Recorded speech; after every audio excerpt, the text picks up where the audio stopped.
Welcome, Prof. Please have a seat.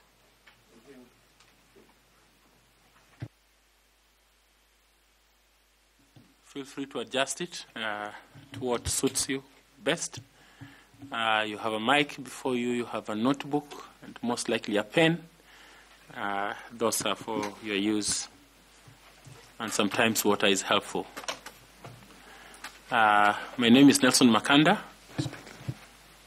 I am the chair of this selection panel, and allow me to thank you, most sincerely so, that you saw our advert and made a choice to show your interest, and so wish to congratulate you for being shortlisted for the position of member of the Commission of IEBC.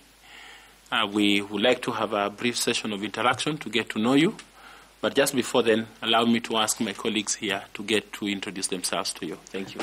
Linda. Good morning, sir. My name is Linda Kiome. I serve this panel as the Vice Chair. Karibu sana. Thank you, Madam Kiome. Prof, good morning. Morning. Naitwa Bwana Andrew Tanui, mwanachama wa chopo hili la uteuzi, na karibu. Thank you very much, Mr. Tanui. Good morning, Prof. Morning. Caroline Kituku, a member of the panel.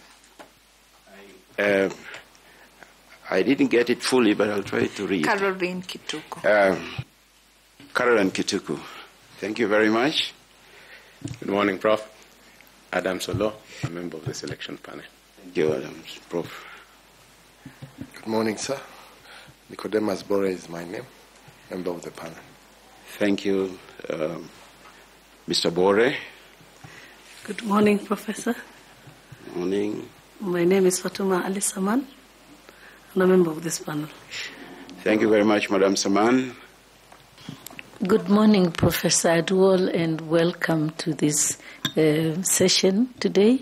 My name is Koki Muli Grigno, and I'm a member of the selection panel. Thank you, Dr. Koki. Good morning, Professor. My name is Evans Misati. I'm a member of the selection panel, and we welcome you here. Thank you, Mr. Misati. Now, Prof, we come to you.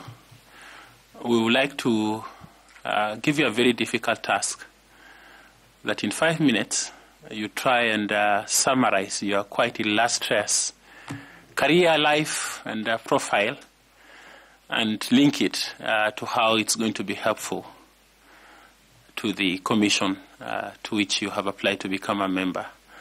Kindly mention if you are an awardee of any honor or award, and if you are a member of any professional group as you do this. Thank you. Karibu sana. Thank you very much, Chairman, Dr. Makanda.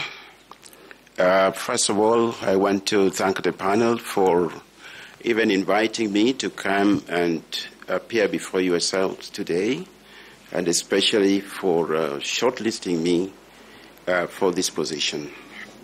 My name is Francis Aduol. I'm a Kenyan by ancestry and birth. I come from Semi-County, Semi-Sub-County in Kisumu County. Currently, I'm serving as a professor of surveying and geospatial science at the Technical University of Kenya. Until May 2023, I was the Vice Chancellor of the Technical University of Kenya for quite a number of years. I hold a Bachelor of Science in Engineering degree in Surveying and Photogrammetry from the University of Nairobi, a Master of Science in the same field, also from the University of Nairobi, Dr. Ingenieur degree in the field of geodesy from the University of Stuttgart in Germany. Dr. Ingenieur can loosely be translated as a Doctor of Engineering. I also hold a Master of Arts degree in Economic Policy Management from the University of Nairobi. My professional career started at the Government Survey Department, commonly known as Survey of Kenya, where I was employed immediately on my graduation from the university with a first degree as a land surveyor. After about 13 months, I was back at the University of Nairobi to take up a position of tutorial fellow in the university. My responsibility at that time was partly teaching and partly pursuing postgraduate studies, specifically studying towards a master's degree. After completion of my master's degree, I was subsequently promoted to position of lecturer. And then I also was awarded a German Academic Exchange Service scholarship. I think this is one of the awards I can point out immediately. Was awarded a scholarship to study for a PhD at the University of Stuttgart in Germany. I was in Germany in the period October 1983 to June 1988. In that period, I accomplished three things. 6 months were taken at the German language school. I had to be fluent in German in order for me to graduate with my PhD. My PhD itself is actually written in the German language.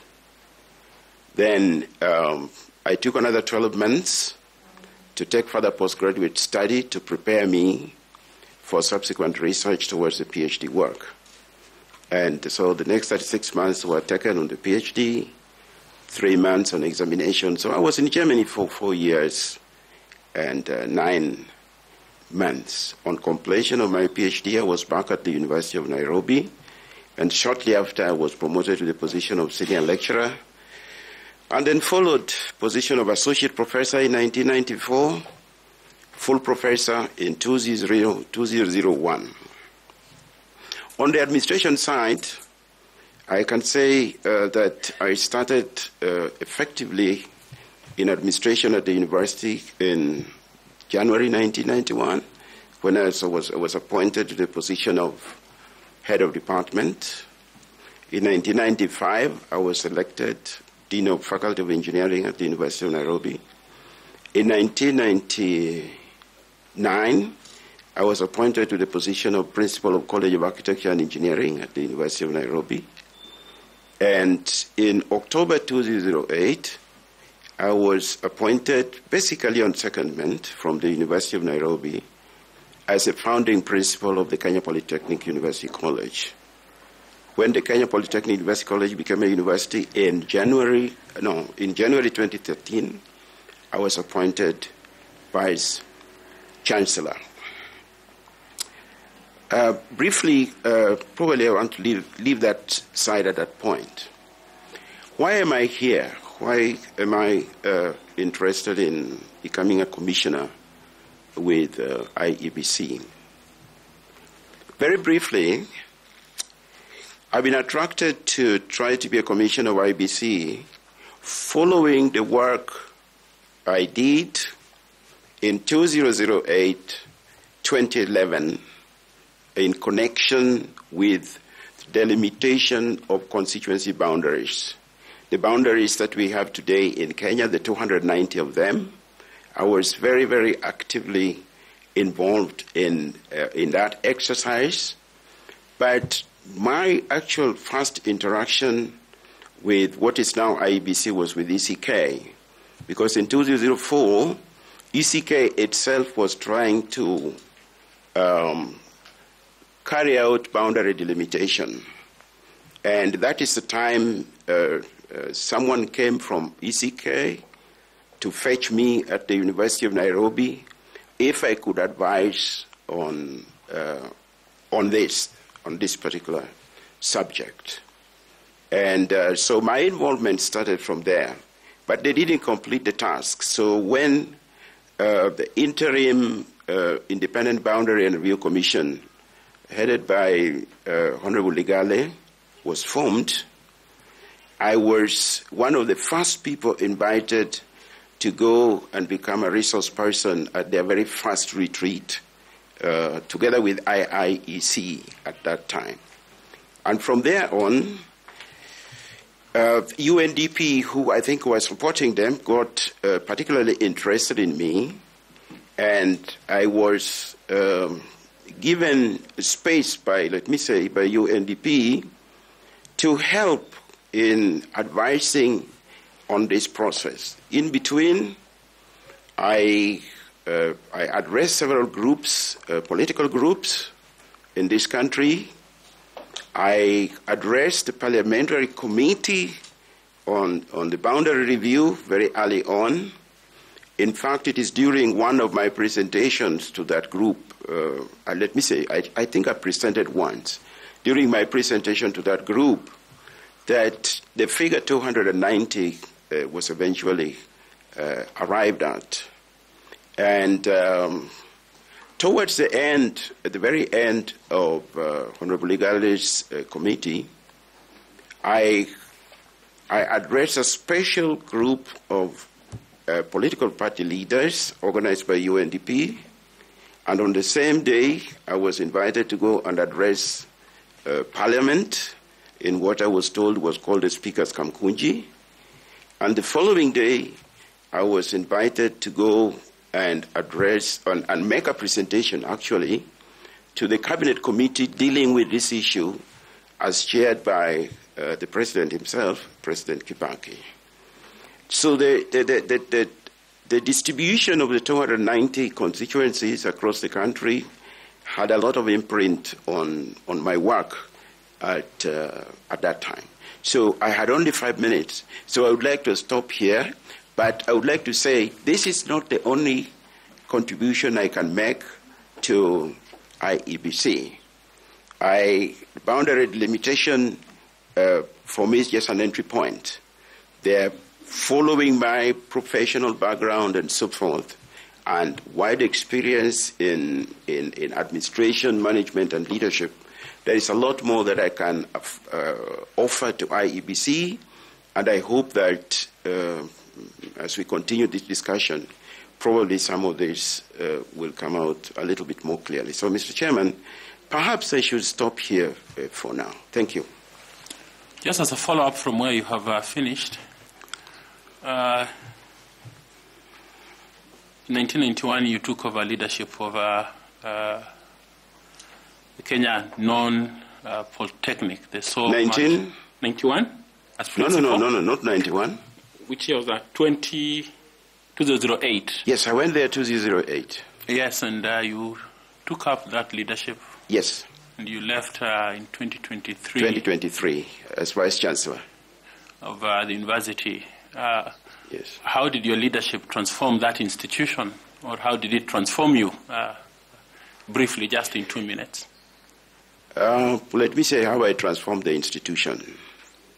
I found a polytechnic that had 7,000 students, basically studying for diploma, 700 employees, nothing about university. I transformed that institution to be a highly reputable university in this country. In short, by the time I was leaving, we had over 50 academic programs. We had about 1,600 employees, 16,000 students. We were still retaining the diploma programs, and we had degree programs. We had become the largest school in this country teaching programs in the area of engineering and the built environment. Now, built environment includes architecture, planning, real estate, property management, and quantity surveying.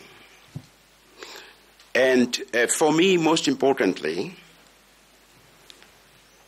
we had brought the university to be a top 10 university in this country. The Technical University of Kenya, by the time I left it, was ranked number 7 or number 8, depending on who was ranking, in Kenya. and was was the only university of the 2012-2013 generation that was ranked in the top 10. And further, in the Webometrics ranking of universities, it was the only university again in that generation that was ranked as to excellence. There's a column that is called excellence, and in that column, there were only 11 institutions ranked in this country. Webometrics ranks today over 40,000 universities in the world. And they rank under 3 categories. There is one category which is called openness, which measures the extent to which you are open to the outside world as a university. The other column is impact, the extent to which the external world thinks you have impact on them. And the third category is excellence. Excellence accounts for 40% of the marks. Impact is 50%, and 10% goes to openness. Now, excellence is the most difficult one to achieve, to the extent that there are only 11 institutions at the time I was living too, 11 institutions in Kenya that were ranked as to excellence. And out of those 11, there were 10 universities and 1 research institution. Excellence is basically a measure of how well you are doing your research. And TUC was ranked at number 7. And I think even in the latest ranking, it is ranked at number 7. Usually what happens with the ranking is that they take the information of 2 years before, not the current information. Thank you. Thank you very much. I didn't say how it transformed me, but I hope that will come out clearly as we continue discussing. So, yeah, you have talked about research and academics. Somebody else will ask you a question on administration about it. But let's go to Linda, please. Linda. Thank you, Chairman. Now, Professor, you have a wealth of experience in, would I say, geospatial engineering? Would I be right to say that? Mm-hmm. Yes, and geospatial science, which is, of course, one of the skills that are required for the purposes of delimitation of boundaries and also the entire work of the IEBC Commission. Now, save for that background, what other skills and competencies do you bring to the table that will be helpful in the execution of your mandate in the event you're taken up as a member of the Commission? Thank you, ma'am. You've rightly mentioned that geospatial sciences is a powerful tool today in any election process. First, I will be bringing specialized knowledge on how to apply geospatial sciences in the election process. Let us put aside the limitation of boundaries. That one is obvious to everybody. But today, there are 6 important technologies that every electoral management body needs to embrace. This is Global Navigation Satellite System. Commonly, people use GPS, but GPS is just one of them. Remote sensing, which gives you maps. Digital cartography, which allows you to manipulate maps using the computer. And GIS, which allows you to bring in attributes on maps and positions and locations and everything else that requires attribution to be put. And number 4, telecommunications. Number 5, ICT. The first 4 speak already to my discipline, so that one is obvious. Now, beyond that, I will be bringing to IEBC a wealth of experience in administration, in management, and in leadership. As much as I've been a technical person, in the universities where I've worked, at the University of Nairobi for many years, and at the Technical University of Kenya, I have gone out of my way in many aspects to bring in my specialist knowledge, especially in mathematical analysis, statistical analysis, numerical computing, to support many programs that have led to the formulation of quite significant policies in this country. And Madam, if you'd give me 3 minutes, I'll just give you 3 examples of how I can use my knowledge in mathematical analysis and administration and leadership to impact on an organization such as IEBC. I think strictly leave the mathematical side because that's more professional. Yes. Stick to the administrative and leadership side. That we would like to hear about. Okay. Thank you very much. Now, if you would see from my CV, if I would talk about the leadership side, and this is connected with what I was driving to. In this period, I have been involved in with a number of committees in this country that helped us to create policies, especially in higher education. You will see from my CV that I've been involved in over 50 committees in the higher education sector. About 20 of them, I have been the chair. That is leadership, and that is, in a way, management. Now, on top of that, I have served on a number of boards. I've served on a number of boards. I've been a member of, actually, I was the last chairman of the Kenya Polytechnic. I've been a member of the Board of Kenya Universities, Colleges and Central Placement Service. I've been a member of Higher Education Loans Boards, and I have been a member of council of the Association of Commonwealth Universities, on which I was elected to represent the East African region. This is the oldest association of universities anywhere in the world. That is leadership. Mm-hmm. And I have been chairman of vice chancellors of public universities in this country. That is leadership.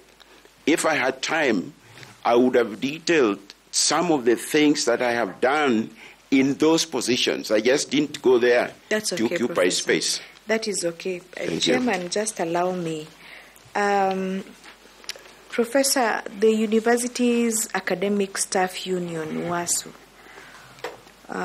brought a memorandum before this panel, dated 26th of March 2025, with a myriad of complaints against your leadership during your tenure at the Technical University of Kenya, including raising issues of gross incompetence, mismanagement, corruption, legalities, and many other breaches of law. They are accusing that you were an overbearing chief executive who oppressed staff and stifled all forms of transparency. They are saying you had zero accountability and you had no openness in your management style. Do you still think that this panel should find favor and allow you to be a member, or how would you want to respond to those issues? Firstly, I'm really hopeful that this memorandum was brought to your attention, because we require to be fair and not to harm. Thank you very much, Chairman and Madam Linda. First of all, the memorandum was not brought to my attention. But I find it interesting, the kind of words they have used. They say, I'm overbearing.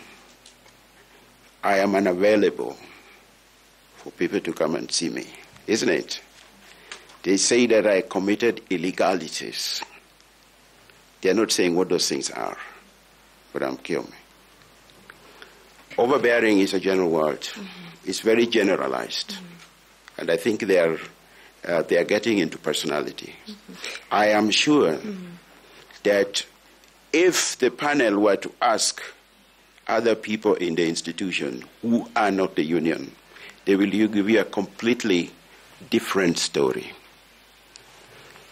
I left that institution with my head high because I know where I got it from. In fact, one of my greatest interests to go to the Kenya Polytechnic when I went there is because I knew it was an institution that I would be able to bring to the level that I left it at. I think these are people who may have personal issues. I can assure you that I have not been accused of any corruption in the time I have worked from the University of Nairobi up to the time I finished at the Technical University of Kenya.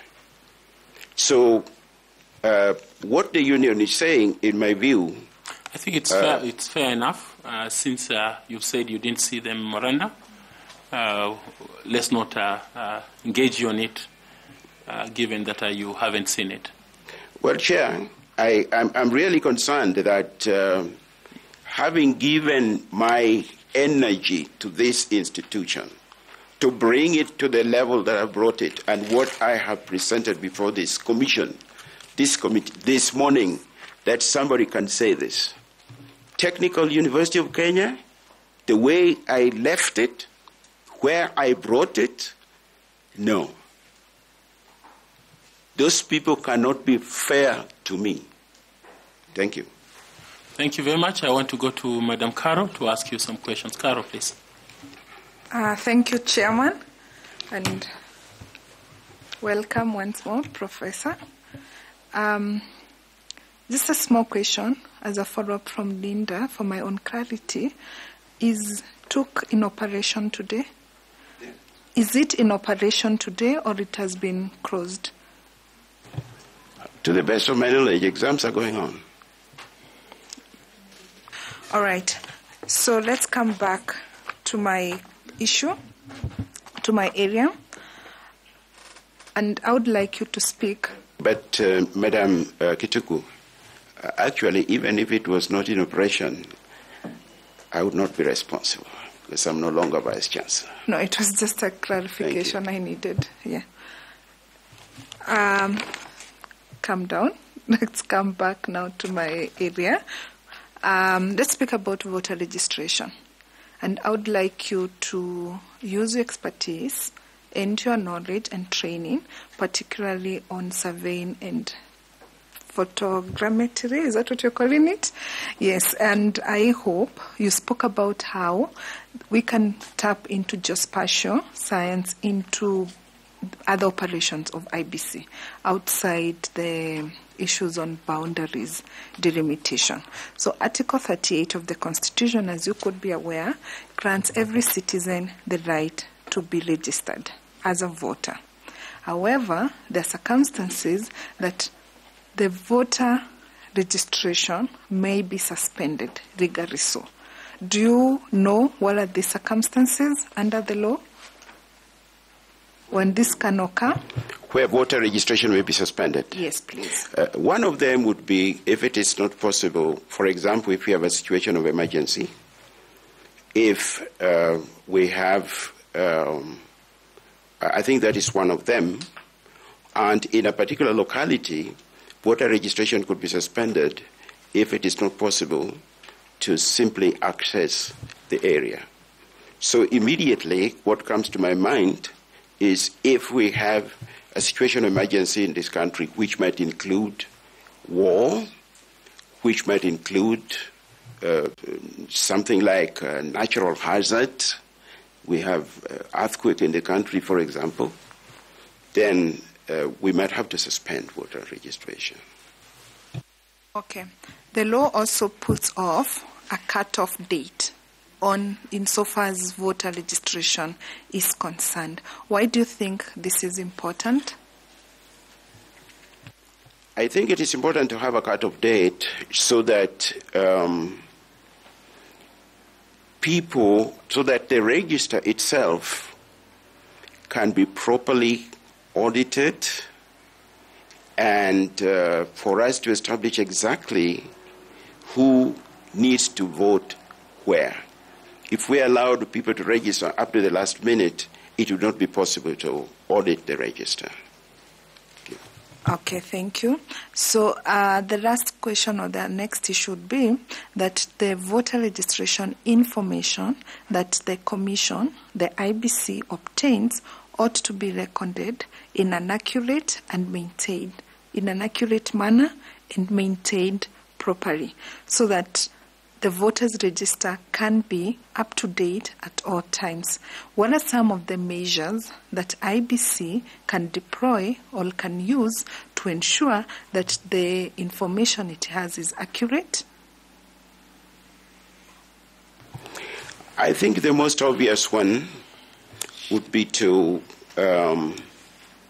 audit the voter register itself. What I already pointed out, you simply go through the voters register to make sure that everybody who is registered is properly registered. Mm-hmm. Now you check that you don't have, for example, dead people on your register. Mm-hmm. And you can only do this if you audit the register to make sure that you don't have people who have registered twice, mm-hmm. because that is an offense if somebody has registered twice or registered 3 times.